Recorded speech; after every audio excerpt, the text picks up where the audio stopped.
오늘 말씀 보도록 하겠습니다. 우리 창세기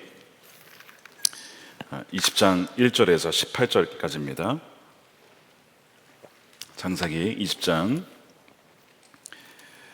1절에서 18절까지 말씀을 제가 1절부터 읽도록 하겠습니다. 아브라함이 거기서 네게브 땅으로 옮겨가 가데스와 술 사이 그랄에 거류하며 그의 아내 사라를 자기 누이라 하였으므로 그랄 왕 아비멜렉이 사람을 보내어 사라를 데려갔더니 그 밤에 하나님이 아비멜렉에게 현명하시고 그에게 이르시되 내가 데려간 이 여인으로 말미암아 내가 죽으리니 그는 남편이 있는 여자임이라. 아비멜렉이 그 여인을 가까이 하지 아니하였으므로 그가 대답하되 주여 주께서 의로운 백성도 멸하시나이까. 그가 나에게 이는 내 누이라고 하지 아니하였나이까. 그 여인도 그는 내 오라비라 하였사오니 나는 온전한 마음과 깨끗한 손으로 이렇게 하였나이다. 하나님이 꿈에 또 그에게 이르시되 내가 온전한 마음으로 이렇게 한 줄을 나도 알았으므로 너를 막아 내게 범죄하지 아니하게 하였나니 여인에게 가까이 하지 못하게 함이 이 때문이니라. 이제 그 사람의 아내를 돌려보내라. 그는 선지자라. 그가 너를 위하여 기도하려니 내가 살려니와 내가 돌려보내지 아니하면 너와 내게 속한 자가 다 반드시 죽을 줄 알지니라. 아비멜렉이 그날 아침에 일찍이 일어나 모든 종들을 불러 그 모든 일을 말하여 들려주니 그들이 심히 두려워하였더라. 아비멜렉이 아브라함을 불러서 그에게 이르되 내가 어찌하여 우리에게 이렇게 하느냐? 내가 무슨 죄를 내게 범하였기에 내가 나와 내 나라와 큰 죄에 빠질 뻔하게 하였느냐? 내가 합당하지 아니한 일을 내게 행하였도다 하고 아비멜렉이 또 아브라함에게 이르되 내가 무슨 뜻으로 이렇게 하였느냐? 아브라함이 이르되 이곳에서는 하나님을 두려워함이 없으니 내 아내로 말미암아 사람들이 나를 죽일까 생각하였음이요 또 그는 정말로 나의 이복 누이로서 내 아내가 되었음이니라. 하나님이 나를 내 아버지의 집을 떠나 두루 다니게 하실 때에 내가 아내에게 말하기를 이후로 우리 가는 곳마다 그대는 나를 그대의 오라비라 하라. 이것이 그대가 내게 베풀 은혜라 하였었노라. 아비멜렉이 양과 소와 종들을 이끌어 아브라함에게 주고 그의 아내 사라도 그에게 돌려보내고 아브라함에게 이르되 내 땅이 내 앞에 있으니 내가 보기에 좋은 대로 거주하라 하고 사라에게 이르되 내가 은 1000개를 내 오라비에게 주어서 그것으로 너와 함께한 여러 사람 앞에서 내 수치를 가리게 하였노니 내 일이 다 해결되었느니라. 아브라함이 하나님께 기도하며 하나님이 아비멜렉과 그의 아내와 여종을 치료하사 출산하게 하였으니 여호와께서 이왕이 아브라함의 아내 사라의 일로 아비멜렉의 집의 모든 태를 닫으셨음이더라. 아멘. 하나님의 말씀입니다. 아브라함 신실하신 하나님과의 동행 14번째 시간입니다. 다시 넘어진 자리에 다시 넘치는 은혜 말씀을 전하도록 하겠습니다. 우리는 지난 연말 설교에 롯의 처에 대한 말씀을 들었습니다. 소돔과 고모라가 멸망을 했고 그때 하나님께서는 참 은혜를 베푸셔서 롯이 살 수 있도록 그리고 그의 아내도 살 수 있는 은혜를 주셨죠. 그런데 그 롯의 처, 그 아내는 천사의 손에 붙들려서 건짐을 받는 정말 기적과 같은 은혜를 누렸지만 뒤돌아보지 말라라고 하는 그 말씀을 가벼이 여겼다가 결국 뒤돌아보고 소금 기둥이 되고 맙니다. 너무나 안타까운 일이죠. 그래서 예수님은 롯의 처를 기억하라고 말세에 이와 같은 일들이 있을 것이라고 경고하셨습니다. 롯은 살아남았는데 성경은 그 이유가 무엇이었다고 말씀했죠? 아브라함 때문이었다. 그러니까 아브라함을 생각하사 아브라함을 기억하사 롯을 그 망하는 중에서 건져내셨다. 성경은 그렇게 말씀하고 있죠. 그 아브라함은 도시를 위해 기도했고 롯을 위해 기도했고 그렇게 사람들을 위해서 기도할 정도로 참 성숙한 신앙인이 되어가고 있었던 것입니다. 이제는 하나님과 사람 사이에 중재자로 설 정도로 누가 봐도 이제는 정말 믿음의 사람답다 이렇게 불릴 만한 사람이 아브라함이었습니다.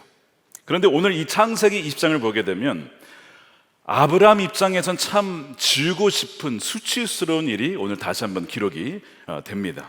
아브라함은 소돔과 고모라 그 멸망 이후에 아마도 거기서부터 좀 멀리 떨어져 살고 싶었던 것 같습니다. 그래서 그 서편 멀리 이 소돔과 고모라에서 서편으로 멀리 이동을 하게 되는데 그랄이라는 지역으로 가게 되죠. 그랄이 어디인가 한번 지도를 보시면 좋겠는데요. 지도에 보시면 자, 여러분 보시면 글자가 잘 안 보이겠지만 오른쪽에 보시면 붉은 원으로 되어 있는 곳이 소돔과 고모라 지역이고 그 옆에가 사해입니다. 그리고 여러분 왼편에 보시면 파란색으로 되어 있는 부분이 바로 그랄이라는 지역이죠. 굉장히 많이 멀리 떨어진 곳입니다. 대략 한 80km에서 90km, 많게는 100km 정도 떨어져 있는 지역이 바로 그랄이죠. 이 아브라함이 그랄 지역까지 이동을 했다는 겁니다. 저 지역은 하나님이 약속하신 땅이에요. 여전히 가나안 땅이고요. 또한 애굽에 가깝긴 하지만 아브라함은 예전처럼 애굽으로 내려가지 않고 여전히 약속의 땅인 그 그랄 지역에 머물게 됩니다. 여기까지는 참 좋은데요. 그가 그 그랄 지역에 가자마자 자신의 아내 사라를 사람들에게 누구라고 소개하냐면 누이라고 소개를 합니다. 자, 20장 2절이죠. 그의 아내 사라를 자기 누이라 하였으므로 그랄 왕 아비멜렉의 사람을 보내어 사라를 데려갔다는 것입니다. 여러분 어디서 많이 봤던 장면이죠. 창세기 12장에 나왔던 아주 유사한 장면이 또 지금 사건이 벌어진 겁니다. 왜 그랬을까? 왜 거짓말을 했을까? 아마 두려웠기 때문일 겁니다. 두려웠기 때문에 다시 한번 속였던 것이죠. 뒷부분에 보시면 11절에 아브라함은 왜 자기가 그렇게 했는지 이렇게 아비멜렉에게 변명을 해요. 11절에 보시면 아브라함이 이르되 이곳에서는 하나님을 두려워함이 없으니 내 아내로 말미암아 사람들이 나를 죽일까 생각하였음이요. 자, 아브라함의 논리는 3단 논법인데 이겁니다. 첫 번째, 여기는 하나님을 두려워하는 사람들이 없다는 겁니다. 두 번째, 내 아내는 나이가 들었으나 여전히 예쁘다는 겁니다. 세 번째, 그러므로 내 예쁜 아내 때문에 그들이 나를 죽일 것이다. 이런 결론에 도달하게 되는 것이죠. 이것이 아브라함의 논리였어요. 내 아내가 나이가 들었으나 여전히 예쁘다라고 하는 것은 아브라함의 주관적인 생각일 수도 있습니다. 그렇죠? 근데 많은 경우에 그렇게 생각할 수도 있어요. 여러분 한번 제가 여쭤보겠습니다. 여기 남편분들이 많이 와 계신데 내 아내가 나이가 들어서니 여전히 내 아내는 예쁘다라고 생각하시면 한번 손 들어보시기 바랍니다. 네, 아브라함이 이렇게 많아요. 이렇게 다 아브라함이야 지금 여기 지금. 네, 잘 보세요 지금 주저없이 지금 단일추의 망설임 없이 다시 한번 들어보시기 바랍니다. 다시 한번. 네, 여기 안 들으면 집에 가서 혼납니다 아내한테. 네, 대부분의 아브라함들이 이렇게. 네, 이건 뭐 객관적인 사실과 별로 상관이 없습니다. 그냥 자기가 보기 예쁘면 된 거예요. 그렇죠? 네, 이렇게 해서 이제 손을 드셨는데요. 근데 사라는 객관적으로 좀 예뻤던 것 같아요. 그러니까 아비멜렉이 데려간 거죠. 그러니까 어떤 여성분들은 여기 또 은혜를 받아요. 나이가 들었는데 예뻤다. 야, 아멘입니다, 주님. 저도 그렇게 되고 싶습니다. 그래서 막 기도 막 하자 그래도 계속 그것만 생각하는 거야. 주님, 난 나이가 들었다. 하여튼 그런 일이 있는데요. 제가 미국에 갔을 때 얼마 안 됐는데 쇼핑몰에 갔다가 저는 이제 화장실에 가고 아내만 잠깐 그 쇼핑몰 한가운데 기다리고 있었습니다. 저거 이제 화장실 갔다가 나왔는데 아내가 그런 얘기를 하는 거예요. 어떤 백인 젊은 남자가 자기에게 말을 걸어왔다는 거예요. 근데 굉장히 그 표정이 굉장히 뿌듯한, 자기가 애도 있고 결혼도 했는데 여전히 백인 남자들이 와서 말을 건다라는데 굉장히 자부심을 갖는, 저는 굉장히 기분이 나빴거든요. 다시는 화장실 혼자 안 간다. 나는 가면 같이 가더라도 남겨두고 안 간다. 다시는 제 그런 적이 없습니다. 아내를 남겨두고 간 것은 굉장히 위험한 것이다. 그래서 저는 아브라함의 마음이 사실 이해가 갑니다. 이해가 가는 남편들이 많으실 거예요. 그렇죠? 굉장히 아마 공감을 하실 텐데요. 그래서 사실 우리 여성들은 그 나이가 들어도 예뻐 보이기를 원하고요. 또 계속 확인합니다. 남자들에게 나 예뻐? 나 예뻐? 이렇게. 남자들은 그런 거 묻는 거 별로 안 좋아해요, 사실. 그냥 그래서 그럴 때마다 당신 정말 예뻐. 그렇게 믿음으로 고백해 주시길 바랍니다. 그 가정의 평화를 위해서 좋은 거예요. 뭐 어쨌든 이상한 대로 샜는데 사라가 예쁜 것은 객관적인 사실이었습니다. 아비멜렉이 데려갈 정도로. 좀 이해가 안 돼요, 사실. 거의 이제 뭐 90이 넘은 나이가 그런데요. 사라를 데려갔다. 그러니까 아마 그 당시에 수명이 길었기 때문에 아마 그 나이가 되었어도 아마 꽤 젊지 않았을까, 젊게 보이지 않았을까, 그런 생각이 듭니다. 근데 어찌됐든 그게 핵심이 아니라 지금 아브라함의 이 거짓말로 인해서 엄청난 위기를 몰고 왔다는 것이 문제입니다. 그러니까 지금 아내를 그랄 왕에게 지금 빼앗겼어요. 그러니까 아내를 잃은 것도 큰 문제인데 지금 무슨 문제가 있냐면 약속의 성취가 지금 취소될 위기에 있는 거예요. 내가 너로 말미암아 큰 민족을 이루겠다 하셨잖아요. 근데 지금 아내도 사라졌습니다. 그 다음에 아내가 없으면 어떻게 할 거예요? 지금 그 아내를 통해서, 너와 사라를 통해서 내가 자식을 줄 거라고 말씀하셨는데 지금 그 위기가 오게 된 것이죠. 근데 더 놀라운 것은 사라도 그 거짓말에 동조했다는 데 있습니다. 그래서 그 아비멜렉 왕이 사라를 데려가자 그 왕의 꿈에 하나님이 나타나셨어요. 그러니까 이제 아비멜렉이 이제 좀 억울해하는 거죠. 그러면서 이제 말하는 장면이 5절에 나오는데요. 거기 보면 사라도 거짓말하는 장면이 나와요. 5절에 보시면 그가 나에게 이는 내 누이라고 하지 아니하였나이까. 근데 그 여인도 그는 내 오라비라 했다는 겁니다.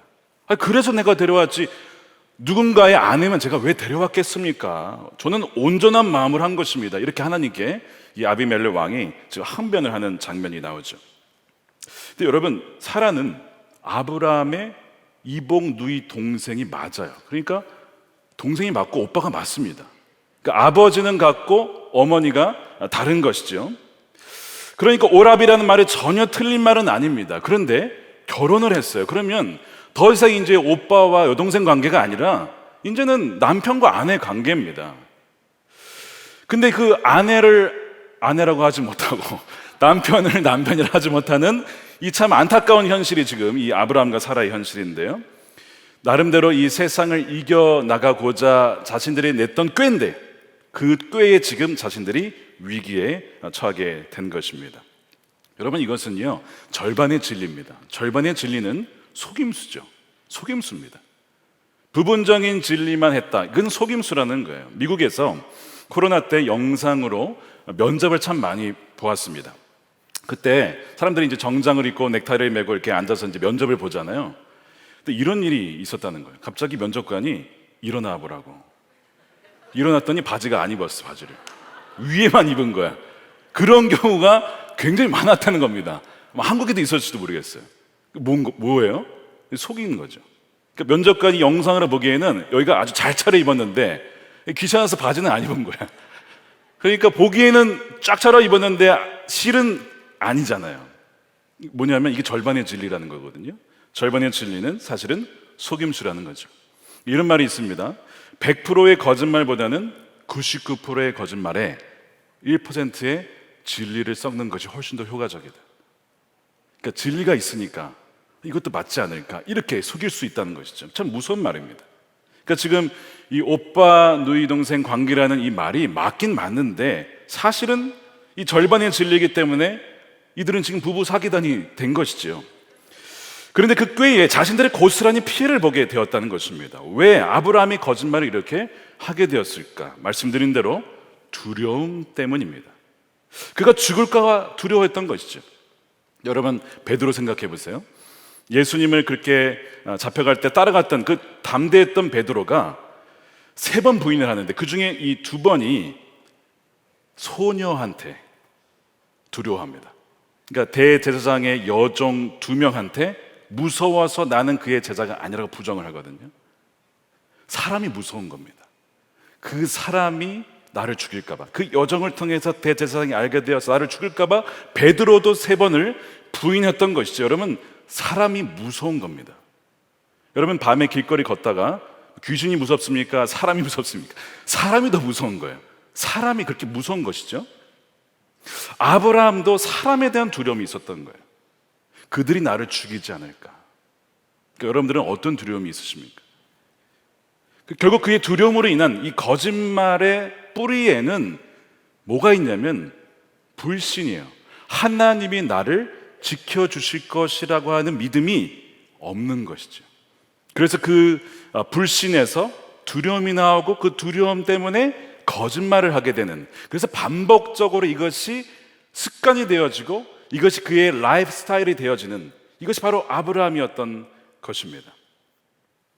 분명 아브라함은 믿음의 사람입니다. 지금까지 많은 기적과 은혜를 누린 사람이에요.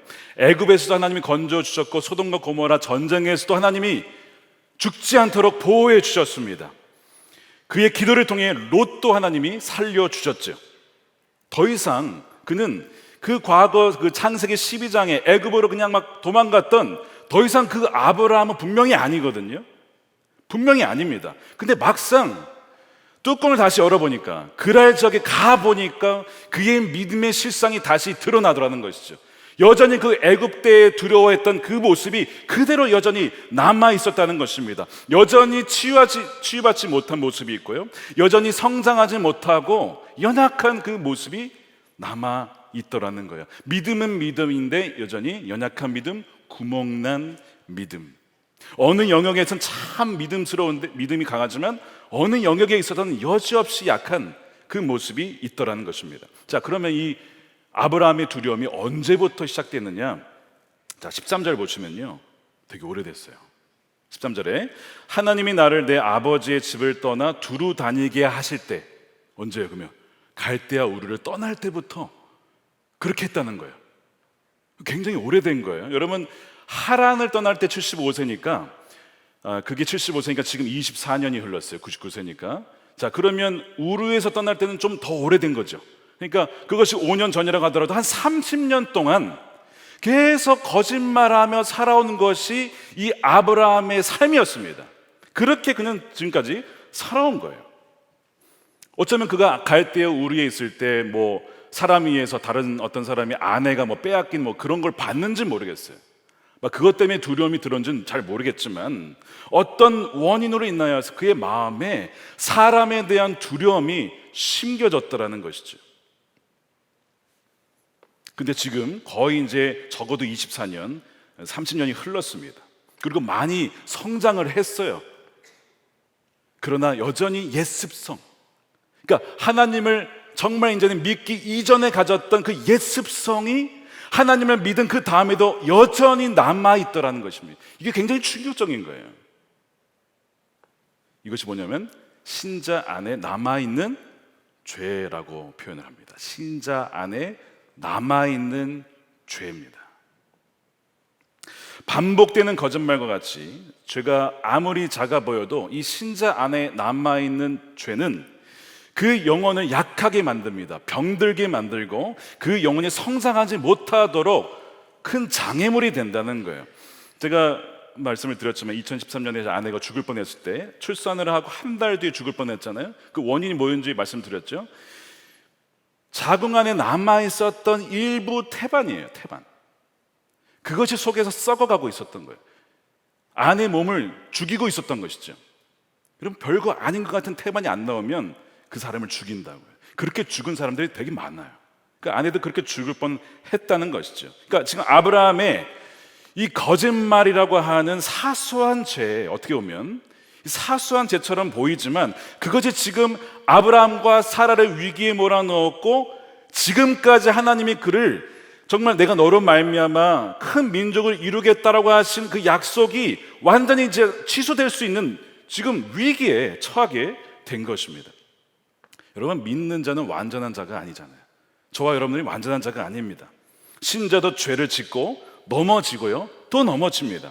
그러나 그렇다고 해서 죄를 가만 놔둬서는 안 된다는 거예요. 오늘 말씀이 나온 대로 그 죄가 가져오는 우리 삶에 미치는 그 영향과 그 파급력이 어마어마하게 크기 때문에 그래요.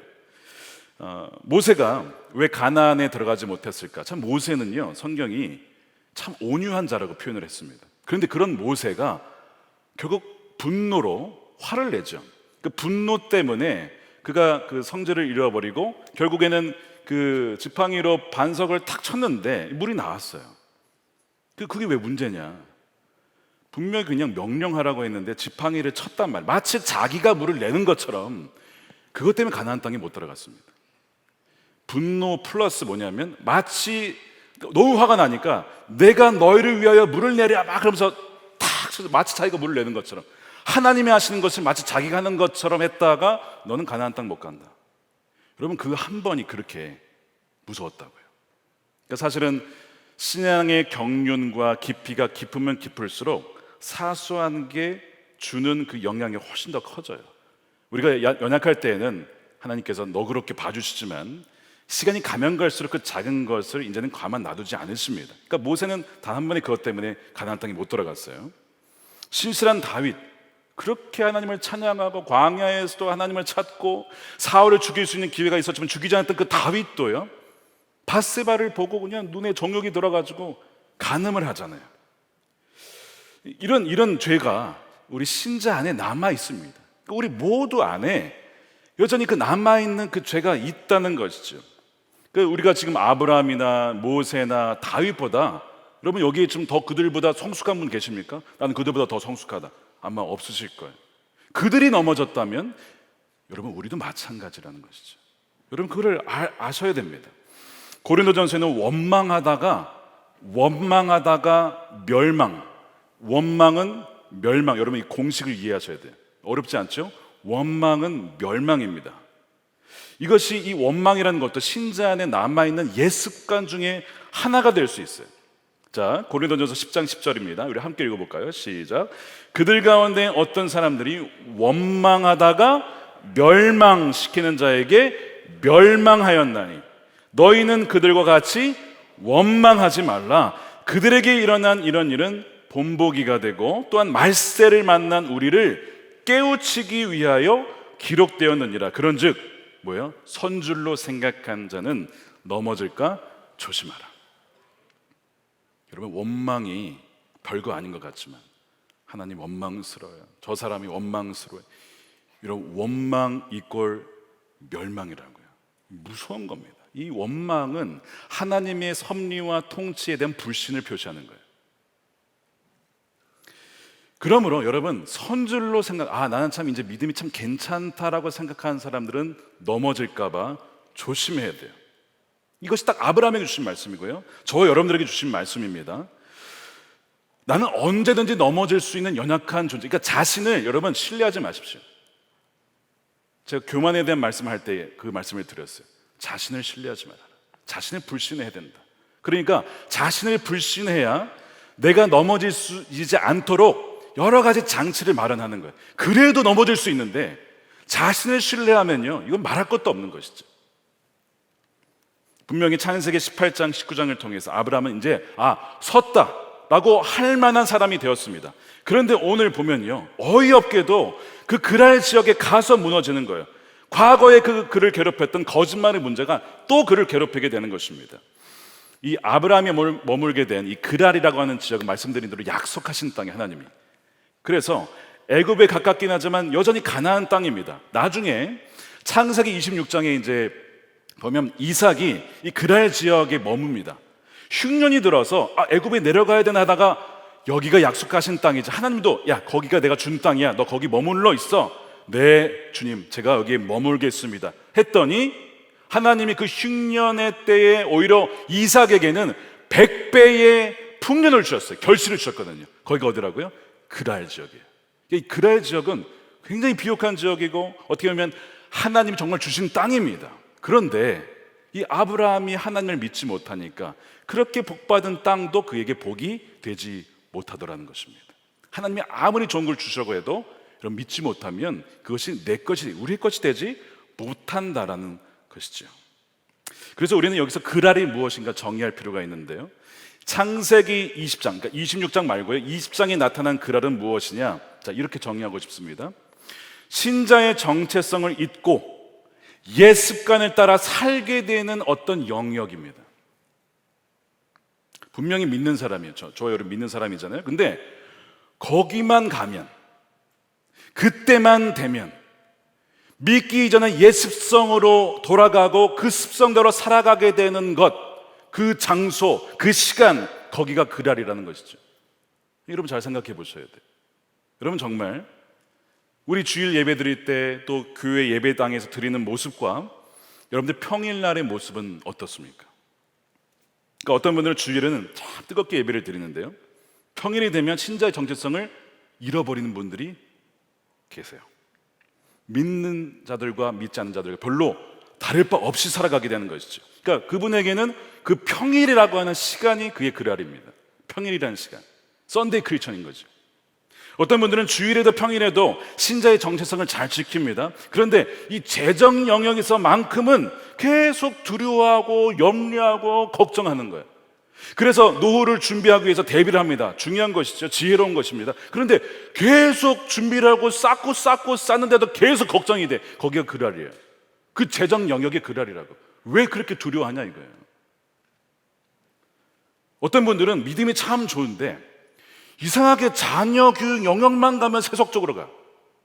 자녀 교육 영역만 가면 세상이 하는 대로 그냥 따라가려고 그래요. 왜 꼭 스카이를 가야 됩니까? 그렇게 가는 거예요.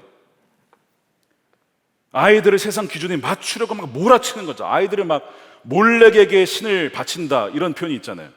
몰렉이라고는 신에게 자녀를 번제로 바친다. 아니, 도대체 무슨 욕망 때문에 누구 좋으라고 아이들을 그렇게 몰아치냐 이거죠.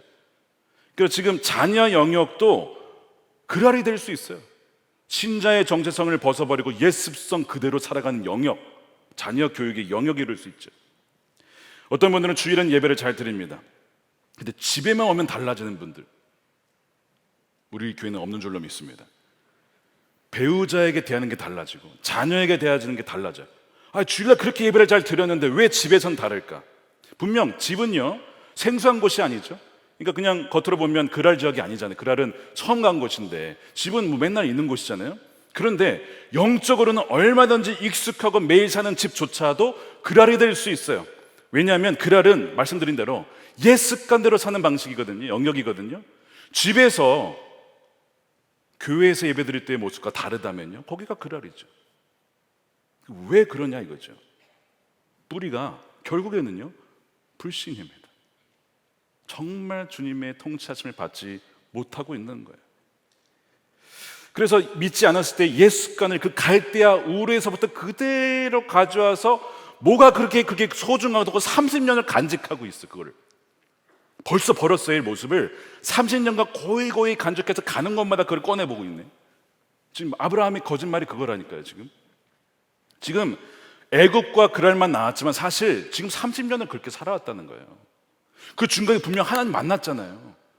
하나님도 그를 의롭다고 여기셨잖아요. 그런데 그의 삶의 모든 영역에 하나님에 대한 신뢰가 아직은 미치지 않았다는 것이죠. 그러니까 여러분 이 그랄이라는 영역을 여러분 잘 살펴보셔야 돼요. 나의 그랄의 영역은 어디냐? 여러분 그냥 남겨두시면 안 돼요. 반드시 거기를 하나님께 내어드리고 그 영역도 하나님이 다스리고 통치하시도록 드려야 된다는 거예요. 왜냐하면 그렇지 않으면 결국에는 그 신자 안에 남아있는 죄와 그랄에 가는 영역이 그 사람의 영혼을 서서히 죽이기 때문에 그렇습니다. 그러나 사실 오늘 본문이 우리를 불편하게 만드는 것은 이것만은 아니에요. 자, 신앙인이었던 아브라함과 이 사라보다 이 비신앙인이었던 아비멜렉이 더 정직해 보인다는 데 있습니다. 이것도 굉장히 불편한 사실이에요. 하나님이 이 일에 직접적으로 개입하시죠. 그리고 이제 결국에는 그 약속을 취소당하지 않도록 하나님이 이렇게 들어오시는데요. 아까 말씀드린 대로 아비멜렉의 꿈에 하나님이 나타나셨잖아요. 그리고 이제 그 여자는 남편이 있는 여자다가 알려주고 이제 돌려줘야 된다라고 말씀을 하십니다. 그러니까 아비멜렉 입장은 굉장히 억울한 것인데 그가 이런 얘기를 합니다. 4절에 주여 주께서 의로운 백성도 멸하시나이까. 자기는 의롭다 이거예요. 자기는 지금 죄 지은 게 하나도 없다 이거죠. 그가 나에게 이는 내 누이라고 하지 아니하였나이까. 그 여인도 그는 내 오라비라 하였사오니 나는 온전한 마음과 깨끗한 손으로 이렇게 했습니다. 그러니까 지금 이 아비멜렉은 하나님 믿지는 않았지만 나는 간음 아니라는 거예요. 나는 누이라고 해서 데려온 거지 아니라는 것입니다. 고대 근동의 이 함무라비 법전을 비롯해서 그 과거의 기록을 보게 되면요, 이 간음을 사회를 무너뜨릴 수 있는 아주 엄청난 죄악으로 규정을 해놨어요. 그 당시 고대 근동 사회에서도. 그러니까 이 아비멜렉은 비록 하나님을 믿지는 않았지만 이 간음에 대해서는 아주 철저하게 지키고 있었던 어떤 신을 두려워했던 사람이라는 것이죠. 그래서 하나님도 그의 온전한 마음을 인정하십니다. 6절에 하나님의 꿈에 그에게 이르시되 너가 온전한 마음으로 이렇게 한 줄을 나도 알았으므로. 그래서 이 온전한 마음을 세 번역으로는 깨끗한 마음이라고, 하나님도 인정할 정도로 깨끗한 사람이 안 믿는 아비멜렉이었습니다. 자, 그러면 오늘 본문은 아브라함과 아비멜렉이 좀 대비를 이루고 있어요. 어떤 대비냐? 자, 두려워 떨며 반복하여 거짓말로 세상을 살아가면서 믿지 않는 자를 실족해 하는 신앙인 아브라함, 믿지 않는 자를 실족해 만드는 신앙인 아브라함이 나오고요, 여기는 온전하고 깨끗한 마음으로 신을 두려워하는 마음으로 살아가는 비신앙인 아비멜렉이 나옵니다. 이 둘이 지금 대조가 되고 있어요. 이 지금 너무 좀 불편한 얘기 아닙니까? 안 믿는 사람이 믿는 사람보다 겉으로 보기에 훨씬 더 나아 보인다는 사실입니다. 모순같이 보여요. 그 아비멜렉이 하나님 말씀을 듣고 사라를 돌려보냅니다. 그리고 아비멜렉이 아브라함에게 호통을 치죠. 안 믿는 사람이 믿는 사람에게 호통을 치는 거예요. 20장 9절에 아비멜렉이 아브라함을 불러서 그에게 이르되 네가 어찌하여 우리에게 이렇게 하느냐? 내가 무슨 죄를 너에게 범하였기에 네가 나와 내 나라가 큰 죄에 빠질 뻔하게, 실족해 한 거거든요. 죄를 짓게 만들 뻔했거든요. 내가 합당하지 아니한 일을 내게 행하였도다, 이렇게 얘기를 하는 거예요. 지금 말씀드린 대로 믿는 아브라함이 신앙인이 안 믿는 아비멜렉에 의해서 혼나고 있다고요. 지금. 자, 이 상황을 한번 잘 보세요. 굉장히 불편하고 부끄러운 일입니다. 이제는요, 비신앙인이 신앙인을 걱정하고 참 염려하는 시대가 되어버린 것 같아서 너무나 마음이 무겁습니다. 최근 기독교인에 대한 비신앙인들의 신뢰도가 18%가 안 된답니다. 그러니까 뭐 한 5명에 1명 정도만 신뢰한다는 얘기잖아요. 나머지 4명은 신뢰하지 않는다라는 거죠. 물론 뭐 여러 가지 편파적인 어떤 언론 보도에 이유가 있다라고 생각하지만, 그럼에도 불구하고 공공 영역에 있어서 이 그리스도인들이 신뢰를 주지 못했다. 특히 정직과 이 거짓말에 대한 부분에 있어서 너무 부정직하게 행한 일들이 많지 않았는가라고 하는 것이죠. 한 가지 제가 에피소드를 들려드릴게요. 어떤 형제가 결혼했는데 이 형제는 믿는 사람이에요. 아내도 믿는데 장인 장모님은 안 믿어요. 그래서 막 이제 이 사위가 전도를 막 한 거예요, 장인 장모님을. 근데 오랫동안 타종교를 믿었기 때문에 뭐 웬만해서는 안 넘어가죠. 근데 사위가 정말 진실되게 그렇게 하니까 어느 정도 마음이 열렸냐면, 그 장모님이 가게를 하나 운영하시는데 아르바이트생을 구하는 거예요. 그래서 사위 얘기를 듣고, 아, 내가 사위 얘기를 들어보니까 그래도 그리스도인이 참 괜찮은 사람인가 보다 해가지고 그리스도인 아르바이트생을 구한 거예요. 그런데 이 친구가 시간 약속을 잘 안 지켜, 말도 없이 막 빠져. 결국 얼마 안 돼서 본인이 나갔어요. 그냥 일을 같이 할 수가 없는 거예요. 그 다음에 그 장모님이 하신 말, 다시는 그리스도인 못 고용할 것 같다, 그런 얘기를 사위에게 한 겁니다. 저는요, 이거를 소수의 아주 일부의 이야기를 일반화하는 그 오류를 범하고 싶지 않습니다. 왜요? 정말 정직하고 성실한 그리스도인들이 참 많이 있거든요. 그런데 이런 부분도 여러분 사실이라는 거죠. 우리 사회에 어느덧 그리스도인이라고 하면 못 믿어라고 하는 그런 말들이 나오는 그런 시대에 되어가고 있다는 것이죠. 그래서 그렇게 되면요, 안 믿는 사람들이 보기에 왜 우리가 당신들의 말을 믿어야 되냐, 우리가 왜 예수를 믿어야 되냐, 이렇게 나온다는 거예요. 믿을 수가 없는데, 당신들의 삶이나 우리를 보면 우리가 더 나은 것 같은데, 이런 얘기를 한다는 것이죠. 물론 신앙의 문제는 단지 윤리와 도덕이 아닙니다. 분명히 영적인 문제잖아요. 그런데 예수님이 뭐라고 하셨냐면요, 이런 얘기를 하셨어요. 마태복음 5장 20절에 내가 너희에게 이르노니 너희의 의가, 너희의 의로움이 서기관과 바리새인보다 더 낫지 아니하면 결단코 천국에 들어가지 못한다. 서기관과 바리새인은 겉으로 위선적으로만 착한 행실을 하면서 사는 사람들입니다. 그러면 안 된다는 거예요. 마음의 중심에서 겉과 속이 같아야죠. 그런데 어쨌든 위선적이긴 하지만 겉으로 보이는 그 모습만큼은 참 괜찮다는 것이죠. 너희는 그보다 더 나은 의, 즉 속도, 겉모습도 정말 정직하고 정말 윤리적으로도 흠이 없는 그런 삶을 살지 않으면 안 된다라고 주님이 말씀하시는 거잖아요. 여러분, 굉장히 중요한 말씀이고 굉장히 두려운 말씀이 아닐 수 없습니다. 근데 아브라함의 실상을 보면 하나님을 신뢰하는 믿음도 있지만 두려움이 뒤섞여 있습니다. 어떤 때는 하나님이 커 보이지만 어떤 때는 사람이 너무 커 보이는 거예요. 그 사람이 너무 커 보이니까 하나님이 너무 작아 보여요. 그래서 그 하나님이 내 삶에 전혀 간섭할 것 같지가 않아 보인다는 거죠. 이것이 아브라함의 실상이었고요, 이것이 저와 여러분의 실상 아닐까요? 여러분, 정말 사람보다 하나님이 더 커 보이십니까? 아니면 사람이 너무 커서 사람이 두려우십니까? 그래서 상황에 압도가 되십니까? 여러분, 믿는 자라고 해도 사람에 대한 두려움, 상황에 주는 압박을 받을 수 있어요. 아브라함도 두려워했고 여호수아도 두려워했습니다.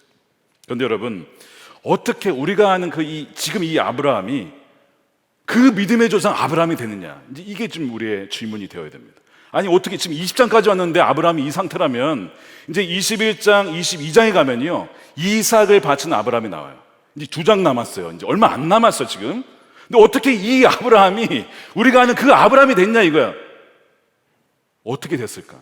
궁금하지 않아요? 엄청나게 수행을 했을까? 금식하며 산에 올라가서 나오지 않아 뭐 이렇게 했을까요? 우리가 아는 그 아브라함이 되게 된 그 키가, 핵심 키가 오늘 본문에 나옵니다. 오늘 본문에 아브라함의 두려움, 그로 인한 반복되는 거짓말은 그를 위기로 몰고 갔습니다. 성경은 결코 그의 이런 모습이 잘 되었다라고 말하지 않아요. 경고하고 있어요. 아까 아비멜렉을 통해서 호통을 쳤잖아요. 잘못됐다는 거거든요. 근데 놀랍게도 이 연약한 아브라함에 대한 하나님의 반응을 한번 보시기 바랍니다. 한번 쭉 읽어보세요. 하나님의 반응을 보세요.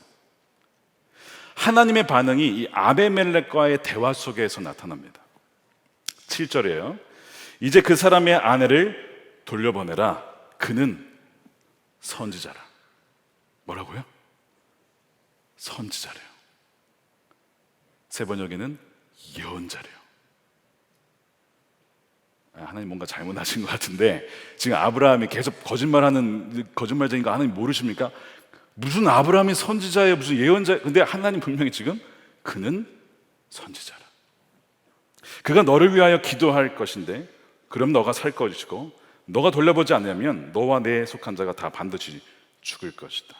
자, 아브라함은 하나님의 보호하심과 하나님의 그 은혜를 의심했어요.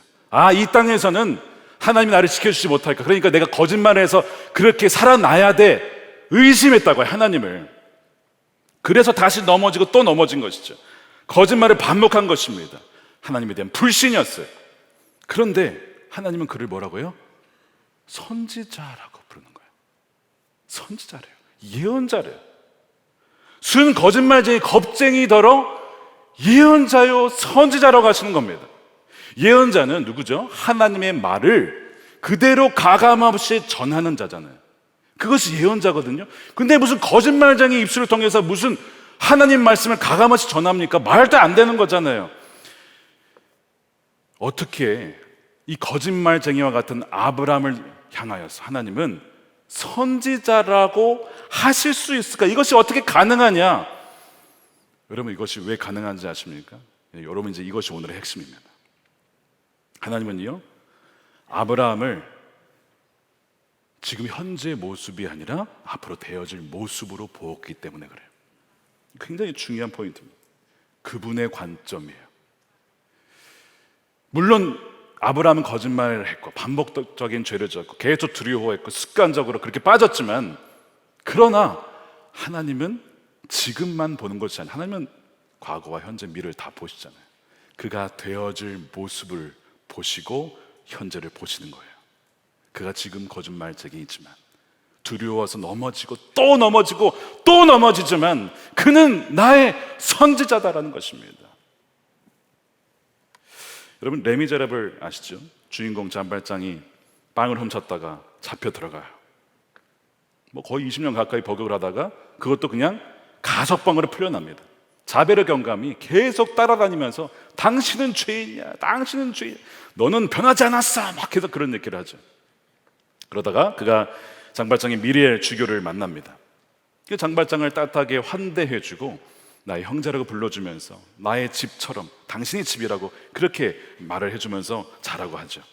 그런데 이 장발장이 새벽에 그 은그릇, 그 집에 있었던 은그릇을 몰래 훔쳐서 도망갑니다. 그러다가 헌병에게 붙잡혀서 다시 끌려와요. 우리가 도둑놈을 잡아왔습니다, 주교님, 어떻게 할까요? 했더니 그 미리엘 주교가 어떻게 합니까? 이 도둑놈! 이라고 했습니까? 아니요. 아니, 내가 은초 때도 줬는데 왜 이건 두고 갔어? 이것도 가져가야지. 이걸 가져가서 가난한 사람들을 도와주게. 아유, 이거 놓고 갔어. 이거 도둑놈 아닙니다. 장발장이 거기에서 회심을 하는 거예요. 나는 도둑놈인데, 나는 미래를 주기 위해 사랑을, 환대를 배신하고 훔쳤는데 나를 도둑놈이라 하지 않고 나를 형제라고 불러주는 도대체 이 사랑은 뭔가? 사람은 정죄로 바뀌지 않고 사랑과 자비에 의해서 바뀌게 돼요. 그 은혜로 바뀌게 되는 것이죠. 장발장은 시장이 됩니다. 정말 가난한 사람들을 보호해주고 돕는 사람이 되죠. 여러분, 이것이 하나님이 아브라함을 보시는 관점이에요. 십자가에서 봤을 때 그의 죄의 뿌리는 이미 뽑혀졌다는 것이죠. 그의 전에 이미 사하여졌다는 것이, 그래서 다시 넘어진 자리에 뭐예요? 다시 넘치는 은혜가 있다는 것입니다. 신자 안에 분명히 남아있는 죄가 있지만, 그러나 하나님이 부어주시는 그 은혜는 그것과 비교할 수 없이 풍성하게 넘쳐 흐른다는 사실입니다. 자, 로마서 5장 17절 말씀을 함께 읽어볼게요. 시작. 아담 한 사람의 범죄 때문에 그 한 사람으로 말미암아 죽음이 왕노릇하게 되었다면, 넘치는 은혜와 의의 선물을 받는 사람들은 예수 그리스도 한 분으로 말미암아 생명 안에서 왕노릇하게 되리라는 것은 더욱더 확실합니다. 죄가 얼마나 강력한지 우리를 사로잡습니다. 왕노릇해요. 그렇게 강력하다고요. 그러나 뭐라고요? 하나님의 은혜는 더욱더 강력하고 더욱더 풍성하고 더욱더 흘러넘쳐서 그 죄를 이기고도 남다는 것입니다. 이것이 하나님이 우리에게 부어주시는 은혜라는 거예요. 그래서 창세기 22장, 아마 이때부터 10여 년이 훨씬 더 지난 다음에 하나님이 이삭을 바치라고 하였을 때 아브라함은 이삭을 바칩니다. 하나님을 온전히 신뢰했기 때문에 그래요. 그분의 마르지 않는 은혜, 넘치는 은혜가 그를 바꾸어 놓았기 때문에 그렇습니다. 저는 이 말씀을 묵상하면서, 준비하면서 너무나 공감이 되었어요. 여러분, 제가 죄 안 짓고 거짓말 안에서 설교자가 되었을까요? 하나님 말씀을 전하게 된 것일까요? 여러분, 절대로 그렇지 않습니다. 제가 거짓말해서 하나님이 저를 그때마다 벌하셨고 치셨다면 저는 어릴 적에 옛날에 죽었을 겁니다. 벌써 죽었을 사람입니다. 저 역시도요, 넘어진데 또 넘어지고 자빠지고, 아예 그냥 엎어지고 그냥 엎드러진 데가 한두 번이 아닙니다. 아주 그냥 널브러져서 일어나지 못한 때도 너무나 많았습니다. 베드로처럼 두려워서 거짓말한 적도 있고, 아브라함처럼 두려워서 절반의 진리만 말한 적도 수도 없이 많아요. 그런데 무엇이 저를 여러분 변화시킨지 아십니까? 그때마다 하나님이 그러시는 거예요. 너는 내 사랑하는 아들이다. 다윗아, 너는 내 말을 증거하게 될 거야. 너는 말씀 사역자가 될 거야. 너는 세상에, 세계에 내 말을 신실하게 증거하는 나의 종이 될 거야. 너는 내 사랑하는 아들이다 라고 하는 그 말씀이, 그 은혜가 저를 변화시킨 것입니다. 제가 뭔데? 거짓말쟁이 중에 거짓말쟁이, 정말 죄인 중에 괴수인 제가 무엇이 간데 하나님이 그 은혜를 부어주시는가, 저를 그 많은 사람 중에서 택하셔서 복음을 증거하는 자로 삼으시는가. 바로 그 넘치는 은혜가 저를 변화시킨 거예요. 저와 여러분들이 변화시키는 것입니다.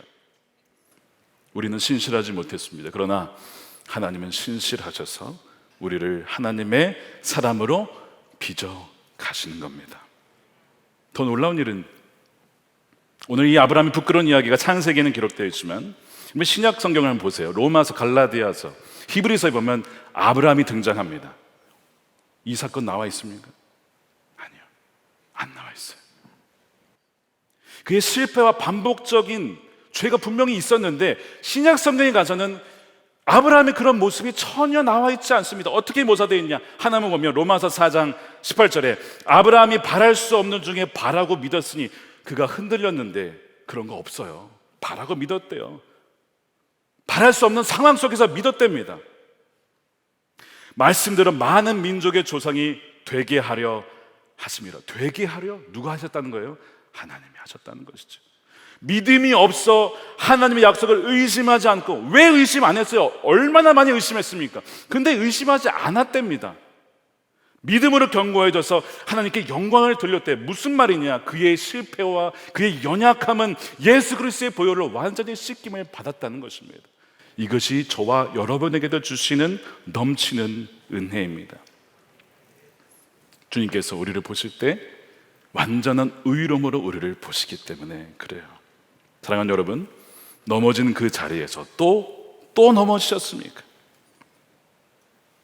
여러분, 죄는 정말 강력하죠. 끈질기죠. 그러나 오늘 말씀대로 은혜는 더욱더 강력하고 은혜는 더욱더 풍성하다는 것입니다. 그러므로 우리는 더 이상 계속 죄에 머물러 있을 수 없고 그 은혜를 받은 자는 반드시 그의 삶이 바뀌게 된다는 거예요. 이제는 창세기 22장의 그 아브라함의 모습으로 점차 변화되어 가게 된다는 것입니다. 사랑하는 여러분, 여러분들의 그 그랄 땅은 어디입니까?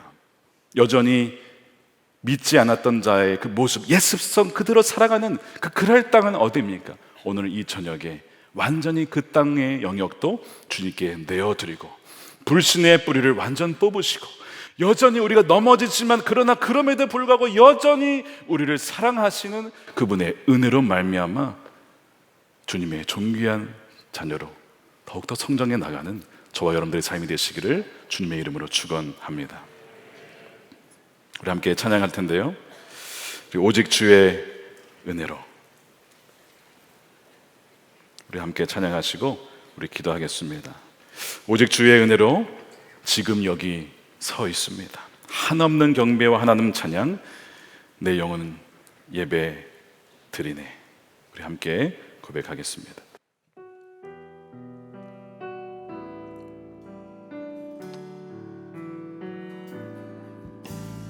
오직 주의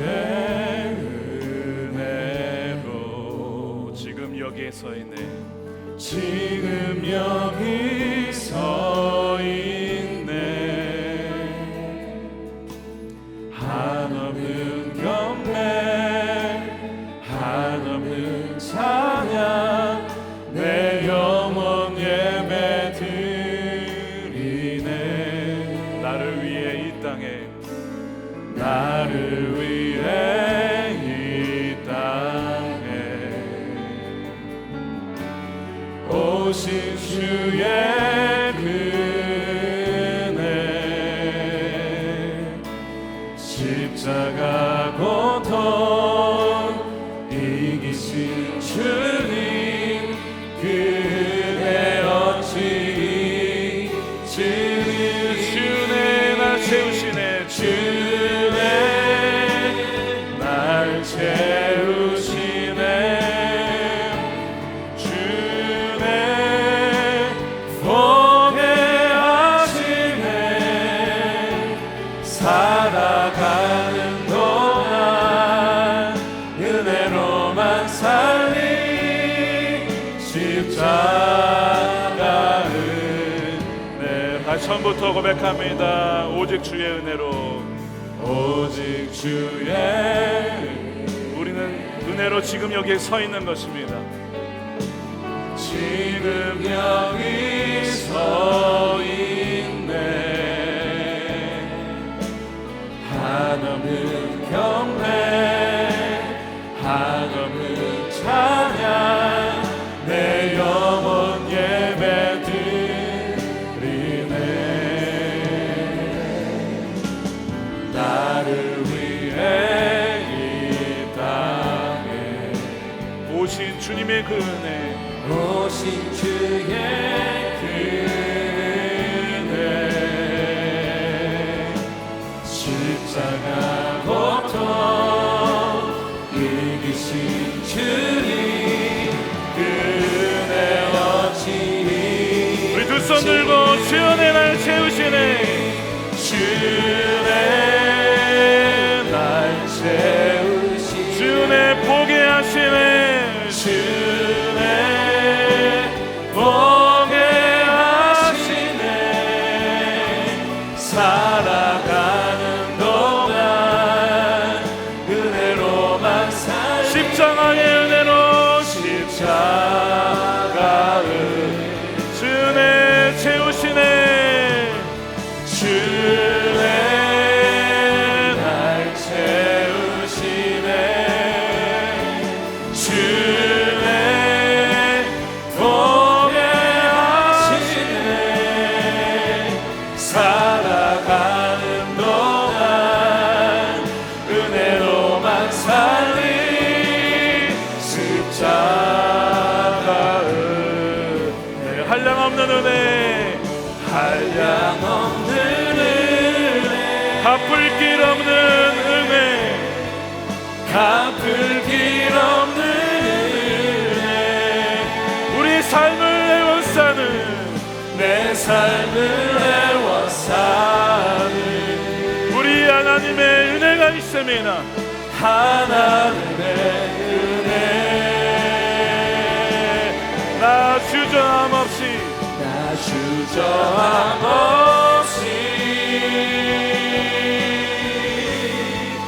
그 땅을 밟음도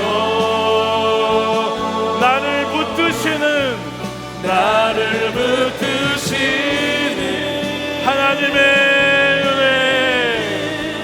하나님의 은혜 다시 한번 하나님의 은혜 한량없는 은혜 갚을 길이 없는 은혜입니다 갚을 길 없는 은혜 내 삶을 애워싸는 내 삶을 애워싸는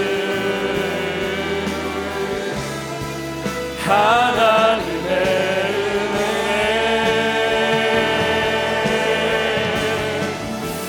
주저함 없이 그 땅을 밟음도 나를 붙드시는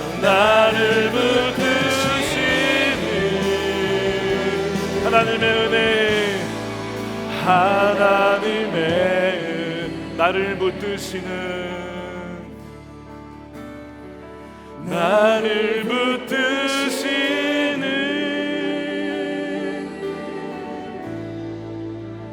하나님의 은혜 그렇습니다. 여러분, 우리를 붙드시는 하나님의 은혜 없으면 우리는 살 수 없습니다. 그렇게 거짓말쟁이로 평생을 살아왔고 그렇게 하나님이 도와주시고 건져주시고 보호해 주셨는데도 여전히 하나님을 믿지 못하는 것이 여러분 저와 여러분들의 모습이죠. 그런데 우리가 뭐가 그렇게 좋으시다고 난 너를 포기할 수 없다라고 하시는지 모르겠습니다. 한량없는 은혜, 갚을 길 없는 은혜입니다.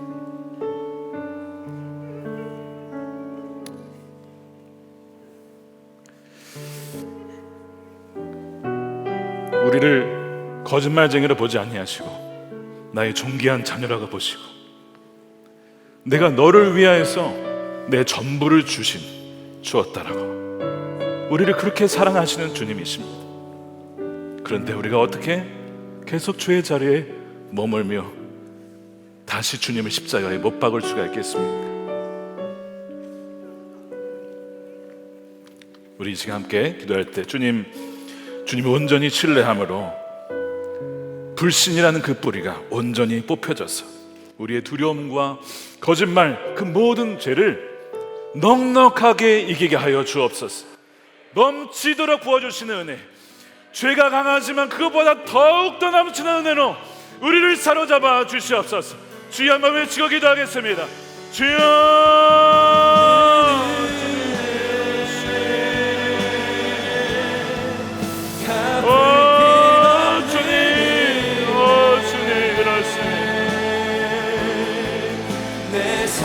하나님의 은혜로 우리가 살아갑니다. 하나님의 그 넘치는 은혜로 우리가 살아갑니다. 우리를 붙잡아 주시는 은혜로 살아갑니다. 우리가 죽었으면 벌써 소돔에서 죽었을 것이고 애굽에서 죽었을 것이고 그러나 아버지 우리를 건져주셨습니다. 살려주셨습니다. 하나님의 자녀라고 하십니다. 나의 종이라고 하십니다. 우리를 예언자라고 하십니다. 오 주님, 아버지 이 무슨 사랑입니까? 이 무슨 은혜입니까? 아버지 괴수에게 부어주시는 넘치는 은혜이며 하나님의 은혜가 아버지 우리 모든 성도들 가운데 아버지 임하게 하소서. 아버지 그리하여 그 모든 불신과 원망과 거짓과 그 모든 죄악을 능히 이기게 하여 주옵소서. 오 주님 아버지 우리를 이렇게 보심에 감사합니다.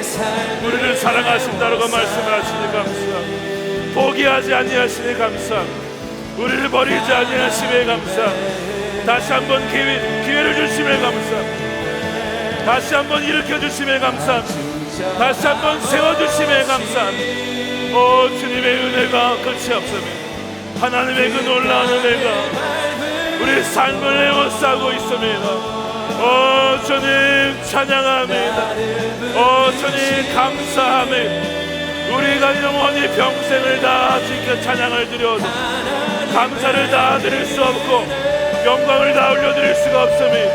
오 주님 우리를 거두주신 그 사랑 하나님의 은혜로 말미암아 살아갑니다. 오 주님 오 주님 오 아버지 주여 궁일이 여기신 그 사랑으로 인하여서 오 주님 감사합니다. 주님 오 주님 감사합니다. 아버지 찬양합니다. 오 주님 예언자라고 하시는 주님 선지자라고 하시는 주님 하나의 사랑하는 자녀라고 하시는 아버지 사랑으로 아버지 우리를 회복시키며 감사합니다. 아버지 오 찬양합니다. 아버지 나를 붙드시네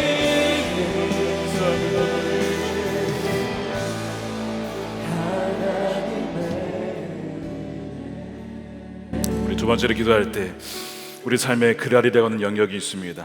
그것이 집일 수도 있고 자녀 교육일 수도 있고 자녀 문제일 수도 있고 재정 영역일 수도 있습니다. 직장에서의 우리의 삶의 모습일 수도 있습니다. 이제는 더 이상 그런 그랄은 없어야 합니다. 이 시간에 우리 기도할 때에 하나님께서 아브라함의 삶에 친히 개입하시고 하나님 섭리하신 것처럼 주님 우리 삶의 그 그랄의 영역에 친히 개입하여 주옵소서. 하나님의 도우시는 손길 우리를 건지시고 붙잡아 주시고 아버지 오늘은 주님의 그 통치가 우리의 삶의 모든 영역을 주여 다스려 주옵소서. 주여 한번 외치고 다시 한번 기도하겠습니다. 주여 하나님의 주권적인 손이 우리의 모든 삶의 영역을 다스려 주시옵소서. 하나님 우리의 모든 직장과 가정과 우리의 모든 관계와 재정과 자녀 교육과 그 모든 영역 가운데 24시간 주님과 동행하며 주를 바라보며 주를 의식하며 하나님의 통치하신 가운데 살아가게 하여 주시옵소서. 하나님 우리 힘은 알 수 없습니다. 하나님의 개입하심과 하나님의 섭리와 하나님의 주권하심이 우리 모든 성도들의 삶 속에 주여 있게 하여 주시옵소서. 오 그럴 때 우리 하나님 승리할 수 있습니다. 우리 이겨낼 수 있습니다. 그 그날은 축복의 땅이 될 것입니다. 100배의 결실이 있을 것입니다. 100배의 통년의 결실이 있을 것입니다. 할렐루야. 주여 찬양하며 이미 약속하신 땅 이미 우리에게 주신 땅입니다. 하나님 주여 우리에게 주신 땅을 할렐루야 아버지 찬양하며 할렐루야 주님을 의지하며 할렐루야 주님을 바라보며 오 주님 우리 자녀들의 주님께 온전히 신탁한 우리 직장의 모든 재정의 문제 관계의 문제 우리의 업무의 문제 우리 사역의 문제 모든 것 주님께 온전히 맡겨드리오니 주여 친히 주관하여 주시옵소서. 할렐루야 주님 오 주여 하나님의 놀라운 주권과 통치하시며 하나님의 나라가 그 땅 가운데 온전히 충만하게 아버지 완전하게 임하게 하여 주시옵소서. 모든 가로막는 의심과 두려움은 떠나가게 하소서. 모든 악한 권세는 떠나가게 하소서. 하나님 주여 찬양하매나 하나님 우리를 다스리십니다. 우리가 두려워할 것이 없습니다. 우리가 염려할 것이 없습니다. 오 주님의 성령의 온전한 다스리심 성령님과 함께 걸으며 호흡하며 살아가게 하소서. 온전한 민감한 아버지 반응으로 순종해 나가게 하여 주옵소서. 할렐루야 주님 그렇습니다. 오 찬양합니다. 오 모든 영역 하나하나 음영 지역이 없이 어둠의 영역이 없이 온전히 빛 가운데 나오게 하소서. 온전히 빛 가운데 나오게 하소서. 할렐루야. 주님을 찬양합니다. 오 우리 모든 성도의 영역 가운데 그 일을 이루게 하신 주님을 찬양합니다. 나를 붙드신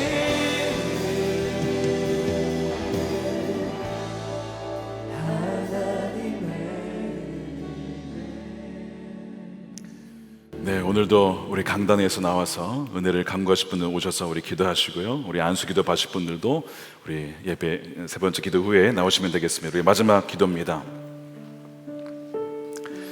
오늘의 제목입니다. 다시 넘어진 자리에 다시 넘치는 은혜가 있음을 여러분 믿으십시오.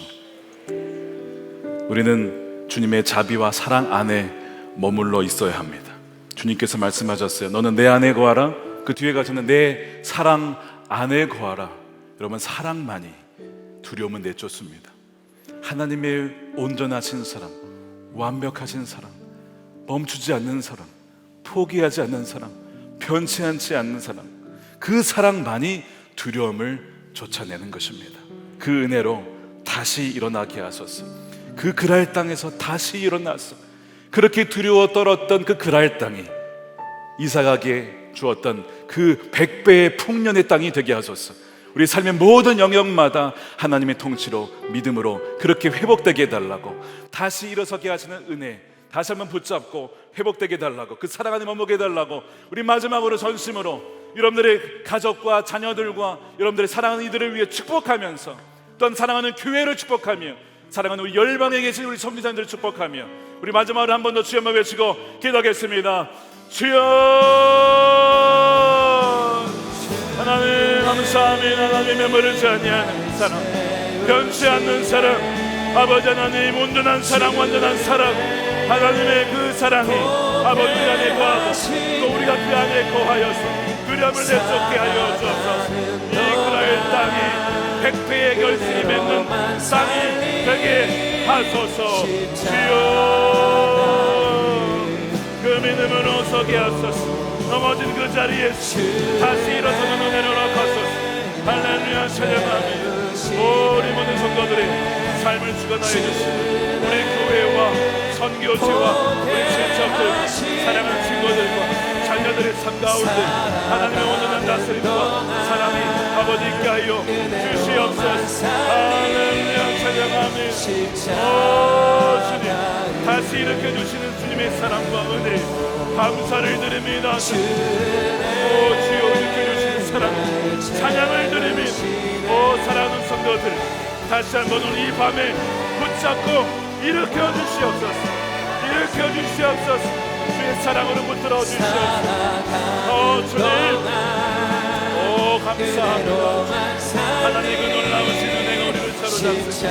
우리를 못삼이 우리를 사로잡습니다. 할렐루야. 그 사랑 안에 거하게 하소서. 사랑 안에 거하여 두려움을 내어 쫓게 하소서. 오 주님의 그 사랑으로 우리를 사로잡아 주시니 감사합니다. 찬양합니다. 주님, 오 우리 영의 눈이 활짝 열리며 온전히 주를 바라보게 하시고 할렐루야 감사합니다. 사랑하는 모든 성도들 주여 주님 구하여 우리 구하여 아버지 감사합니다. 주님 감사합니다.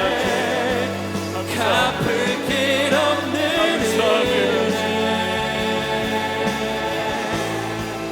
내 삶을 해워싸 주님의 주시는 찬양하며 하나님의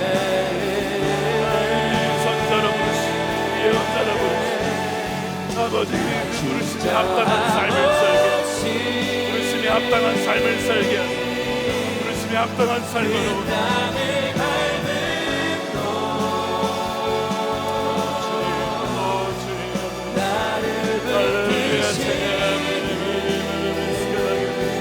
하나님의 그